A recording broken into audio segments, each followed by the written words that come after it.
कार्मिक रिश्ते हमारी लाइफ में बहुत बड़ा मेजर रोल प्ले करते हैं जब हम अपनी लाइफ के एक स्पिरिचुअल पाथ में होते हैं, अपनी लाइफ की जर्नी में होते हैं, अपने खुद के इनर वर्क में होते हैं। क्योंकि कार्मिक रिश्ते ही एक्चुअल में हमें बताते हैं, ये समझाते हैं कि आपके अंदर अभी और किन चीज़ों पे आपको काम करना है। तो कार्मिक रिश्ते कब खत्म होते हैं, हमें कैसे पता लगे कि कार्मिक रिश्ते हमारी जो रिलेशनशिप है उसका जो बैलेंस है वो अब ज़ीरो हो गया है। क्योंकि कार्मिक अकाउंट हमारी लाइफ में वो पेंडिंग कर्मा है, वो पेंडिंग चीज़ें हैं जिसको बैलेंस करने के लिए लोग हमारी लाइफ में आते हैं। ऐसे ही रैंडमली कोई भी हमारी लाइफ में प्लेस्ड नहीं हो जाता। किसी सडन इंसान को देखकर वो जो आपको फीलिंग आती है, जो इमोशंस आते हैं, आप एकदम से उसे कनेक्शन को फील करते हैं और वो इंसान भी फील करता है और एकदम से आप रिलेशनशिप में आ जाते हैं। ये कार्मिक बॉन्ड है। मैरिजेस ज़्यादातर कार्मिक ही होती हैं क्योंकि आपका उस इंसान की लाइफ में पास्ट लाइफ से वो कनेक्शन है जो आपको इस बर्थ में कंप्लीट करना है। और जब वो लेन देन, वो चीज़ें कंप्लीट हो जाती हैं जो आपने उसके इंसान की लाइफ में और उसने आपकी लाइफ में करी हैं, तो वो जब अकाउंट का बैलेंस ज़ीरो ना हो जाए तब तक वो रिलेशनशिप आपकी लाइफ से कहीं नहीं जाते हैं। ये रिलेशनशिप आपके पेरेंट्स के रूप में भी आ सकते हैं, आपके सिबलिंग्स के रूप में आ सकते हैं, आपके लाइफ में लव रिलेशनशिप में गर्लफ्रेंड बॉयफ्रेंड, आपके फ्रेंड सर्किल किसी भी रूप में आ सकते हैं, जो आपके साथ एक इंटेंस रिलेशनशिप आप एक्सपीरियंस करने वाले हैं। तो हमें कैसे पता लगे कि हमारा जो कार्मिक अकाउंट है वो ज़ीरो हो गया है?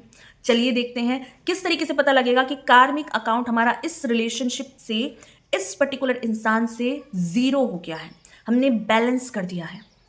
चलिए देखते हैं। Hello everyone, this is Sneha Thapa. Welcome back to your channel soul growth. कैसे हैं आप सब? आई होप आप लोग सब सेफ होंगे और अपनी मेंटल हेल्थ पर काम कर रहे होंगे, अपनी इमोशनल हेल्थ पर काम कर रहे होंगे। सोल ग्रोथ चैनल का आप हिस्सा होंगे जहां मैं बात करती हूं आपके बारे में, बहुत सारी पॉजिटिविटी और ग्रोथ के बारे में। क्योंकि हम बात कर रहे हैं एक कार्मिक रिलेशनशिप की, जिस रिलेशनशिप में आपने बहुत कुछ लर्निंग ली है, बहुत कुछ, एक पर्टिकुलर इंसान आपकी लाइफ में major impact, major role play करता है। तो हमको कैसे पता लगे कि इस इंसान का हमारी लाइफ में जो कार्मिक बॉन्ड था, कार्मिक जो बैलेंस शीट थी, अकाउंट जो था आपका, वो ज़ीरो हो गया है। जब आप किसी पर्टिकुलर इंसान को जो कि कार्मिक है, जिस इंसान ने आपकी लाइफ में बहुत पेन दिया, आपको सफरिंग दी, आपको हमेशा नीचे गिराया या आपकी लाइफ में बिल्कुल तहस नहस कर दिया, और ऐसे में ही जब आपका कार्मिक रिलेशनशिप होगा तब आप उस इंसान को चेस करना छोड़ देंगे, आप उस इंसान के पीछे भागना छोड़ देंगे। आप उस इंसान को अब ढूंढेंगे नहीं कि उस इंसान की लाइफ में क्या चल रहा है, क्या वो कर रहा है, वो किसके साथ है। तब ही आप समझ पाएंगे कि आपका जो कार्मिक अकाउंट था इस इंसान से कंप्लीट हो गया है।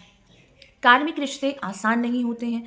जब तक ये आपकी लाइफ में पूरी तरीके से आपको बदल के ना रख दे, पूरी तरीके से आपको जागृत ना कर दे, ये समझा ना दें आपको आपकी वैल्यू, आपके टाइम की वैल्यू, आपकी हेल्थ की, आपके करियर की, आपकी लाइफ की वैल्यू, तब तक ये कहीं नहीं जाते। और इन साइकिल को ब्रेक करने में लोगों को कई साल लग जाते हैं।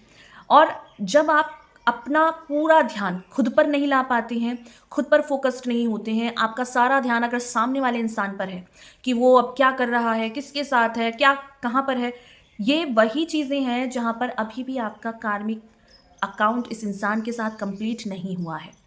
क्योंकि आप जब चेजिंग के मोड में होते हैं, आप उसी इंसान की एनर्जी को कैरी कर रहे हैं, उसी इंसान की एनर्जी को चेज कर रहे हैं। तो आपका अभी उस इंसान से वो जो लेसन है, वो जो सीखना है, वो अभी भी बाकी है। तो वो इंसान फिर आएगा आपकी लाइफ में, फिर आपको सोल शॉक्ड देगा, आपको वो पेन देगा, सफरिंग देगा। और जब तक आपकी जागृति ना हो जाए, जब तक आप पूरी तरीके से अपनी लाइफ में फोकस्ड ना हो जाए, अलाइंड ना हो जाए, सेल्फ रिस्पेक्ट ना सीख ले, खुद की वैल्यू करना ना सीख ले, तब तक वो इंसान कहीं नहीं जाने वाला। कार्मिक रिश्ते आसान नहीं होते हैं, ना तो इन्हें तोड़ना आसान होता है, ना इनके साथ रहना आसान होता है। बट जब आप ये समझ पाएँ कि आपके अंदर इतनी स्ट्रेंथ आ गई है कि आपका सारा फोकस्ड खुद पे है, आप उस इंसान को अब चेज़ नहीं करते, आप उससे बहस नहीं करते, आप खुद को एक्सप्लेन नहीं करते, आपको जो करना है, जैसे करना है, आपको पता है, आपके अंदर इतनी स्ट्रेंथ आ जाती है जब आप कार्मिक रिश्तों को ब्रेक करते हैं। क्योंकि कार्मिक रिश्ते आपको अपग्रेड करने आए होते हैं। और इस रिश्तों में अगर आप ये सोचते हैं कि आप रिवेंज ले लेंगे, या आप इस इंसान ने आपको धोखा दिया है, आपको पेन दिया है, और फिर आप फिर से उस इंसान के पीछे लगकर उसको सबक सिखाएंगे या उसको उसके रियलाइज़ कराएंगे कि उसने क्या किया है, तो एक्चुअल में आपका कार्मिक बॉन्ड है जो और भी इंटेंस और भी स्ट्रांग हो जाता है। क्यों? क्योंकि ये एक साइकिल है जो कभी भी खत्म ना होने का नाम लेगी। आप उससे बदला लेते हैं, दैट मीन्स कि आपको क्या लगता है कि ये चीज़ें खत्म होने वाली हैं, सामने वाला इंसान और भी ज़्यादा टॉक्सिक और भी ज़्यादा आपको अब्यूज़ करेगा, आपके बारे में बातें बनाएगा, जो बिल्कुल भी आप नहीं चाहेंगे कि आपकी लाइफ में इस इंसान का कोई रोल हो। चेज़ करना बंद कर दीजिए, उसके पीछे भागना बंद कर दीजिए। अपने आप को ग्राउंडेड रखना है, अपने आप को जब तक आप न्यूट्रल ना कर दें कि उस इंसान का आपकी लाइफ में होने से, नहीं होने से कोई फ़र्क जब नहीं पड़ेगा, एक्चुअल में आप उस कार्मिक रिश्ते को तोड़ चुके होंगे। और उस इंसान का आपकी लाइफ में आने का जो पर्पस है, जो आपको सिखाना है, वो आप सीख चुके हैं।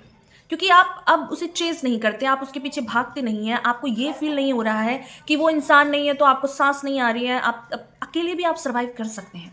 आप अकेले भी इनफ़ हैं, आप अपने आप में कंप्लीट हैं।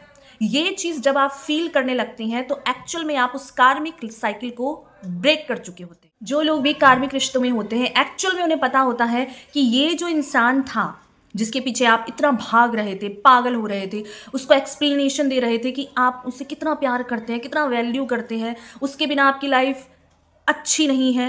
एक्चुअल में कार्मिक रिश्ते जब ब्रेक होते हैं ना, तो आपको ये रियलाइज़ होता है कि वो इंसान कभी इस लायक था ही नहीं। जिसके पीछे आप इतना भाग रहे थे, इतना पागल होते जा रहे थे, उस इंसान के लिए आपने अपनी पेरेंट्स को छोड़ा या अपनी दोस्तों को छोड़ा, अपना करियर, अपनी हेल्थ, सब कुछ दांव पे लगा दिया। एक्चुअल में वो इंसान कभी इस लायक था ही नहीं कि आप उसके लिए ये सब कुछ करें। तो जब आपको ये रियलाइज़ होने लगता है ना कि वो इंसान आपके उस वैल्यू देने से था, उसका वजूद ही आपसे था। आप ही थे जो इस इंसान को अपने सर पे बिठा रखा था। आप ही थे जिस इंसान ने उस इंसान को वो वैल्यू दी, जिस वजह से उस इंसान का ईगो बढ़ा। तो ये चीज़ जब आप रियलाइज़ करने लगते हैं ना रिलेशनशिप में कि वो इंसान कभी इस लायक ही नहीं था, जितना मैंने उसे वो चीज़ें फ़ील कराई कि वो उसके अंदर इतनी स्ट्रेंथ है कि वो नहीं है तो मुझे सांस नहीं आएगी या मेरा कोई काम नहीं होगा। कार्मिक रिश्ते जब ब्रेक होते हैं, आप रियलिटी में जीने लगते हैं, प्रेजेंट में जीने लगते हैं। आपकी जो आंखों का जो भ्रम है ना, वो गायब होने लगता है पूरी तरीके से। आप फ्रंट में आ जाते हैं कि चल क्या रहा है, रियलिटी क्या है। आपको ये समझ में आने लगता है कि आपकी आंखों से जो भ्रम की पट्टी है वो उतर चुकी है। ये जो प्यार का भूत था, ये जो पागलपन था, ये जो इस तरीके से कि आपको जीना नहीं है, आपको उसके बिना सांस नहीं आ रही, ये चीज़ खत्म हो जाती है। कार्मिक रिश्ते आपकी लाइफ में एक्चुअल में आपको सिखाते हैं कि जो इंसान आपको आज साइलेंट ट्रीटमेंट दे रहा है, आपको डिसरिस्पेक्ट कर रहा है, रियलिटी में ये एक ब्लेसिंग है जो ईश्वर ही चाहते हैं कि ये इंसान मेरी लाइफ से दूर हो जाए, ताकि आप एक रियल पर्सन के साथ रह सकें, एक ट्रू पर्सन के साथ रह सके जो आपकी इस प्यार की वैल्यू करे, आपकी टाइम की वैल्यू करे, आपके करियर की, आपकी हेल्थ की, आपके इमोशंस की वैल्यू करे।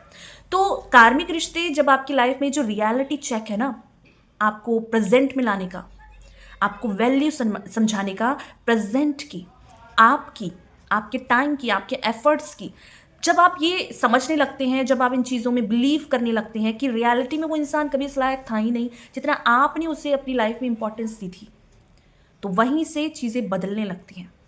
आपका कार्मिक अकाउंट तभी कंप्लीट होता है जब आप उस इंसान को चेस करना बंद कर देंगे, उसके पीछे भागना बंद कर देंगे, उसकी लाइफ में क्या चल रहा है, वो किसके साथ मैरिड है, वो किसके साथ घूम रहा है, वो कहाँ क्या कर रहा है, उसकी लाइफ में कितनी गंदगी है, आपको मतलब नहीं होना चाहिए। क्यों?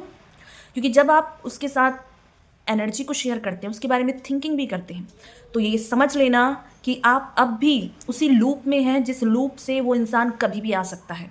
तो आपको लर्निंग लेनी है, आपको सीखना है, बट आपको पीछे चेज़ नहीं करना है, आपको भागना नहीं है उस इंसान को कि ये इंसान नहीं तो मैं नहीं। नहीं, आप हमेशा से थे, आप हमेशा से रहेंगे, आप हमेशा से अपने प्यार की, अपने टाइम की रिस्पेक्ट करेंगे। क्यों? क्योंकि आप ये डिज़र्व करते हैं।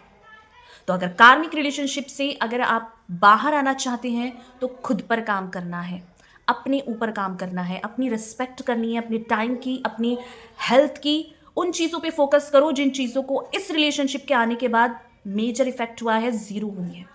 जब सामने वाले के साइलेंट ट्रीटमेंट से आपको फ़र्क नहीं पड़ता है, जब आपको फ़र्क नहीं पड़ता है कि उस इंसान की लाइफ में क्या चल रहा है, आपको फ़र्क नहीं पड़ता है उस इंसान की लाइफ में कौन है, वो कहाँ क्या कर रहा है, क्या चीज़ें चल रही हैं, जब आपके माइंड में ये चीज़ें ज़ीरो होने लगती हैं ना, न्यूट्रल होने लगती हैं, आप ना चेस करते हैं, ना पीछे भागते हैं, ना आप किसी इंसान से उस इंसान का एक्सेस भी लेते हैं ना, तो ये चीज़ें उसी तरीके से है कि आपकी लाइफ में उस इंसान का जो रोल था, वो कंप्लीट हो चुका है।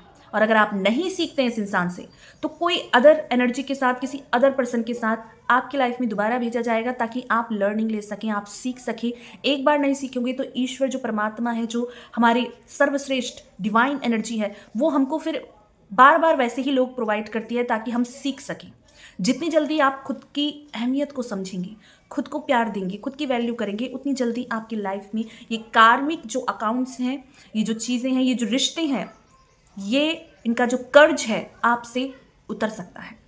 तो ये था, अगर आपको हेल्प हुई हो तो ज़रूर से लाइक कीजिए, कमेंट कीजिए, अपने पर्सनल एक्सपीरियंस शेयर कीजिए उन लोगों से जिसको इसकी नीड हो, और सब्सक्राइब करके सोलगो चैनल का पार्ट बन जाएगी, जहाँ मैं बात करती हूँ आपके बारे में, बहुत सारी पॉजिटिविटी और ग्रोथ के बारे में।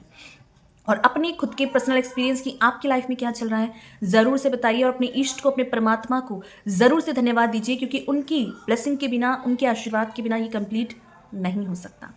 तो थैंक यू सो मच मुझे सुनने के लिए, मुझे अपना प्यार देने के लिए, मुझे अपना टाइम देने के लिए। Thank you so much.